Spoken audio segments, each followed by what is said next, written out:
Hindi na maitatago ang tunay na relasyon ni na Paolo Avellino at Kim Chiu. In the first place, mukhang wala naman silang itinatago sa matagal nilang relasyon.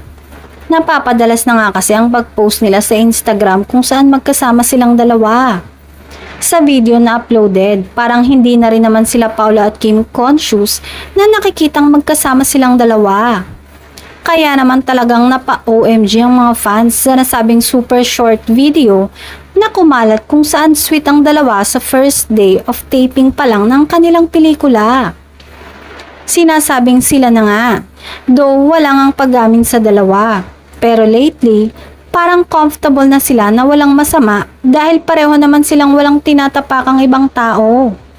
Samantala, marami pa rin ang nagtataka kung bakit hanggang ngayon ay hindi pa rin nagsasalita si Paolo na sana daw ay dahil siya ang lalaki ay sa kanya mismo manggagaling.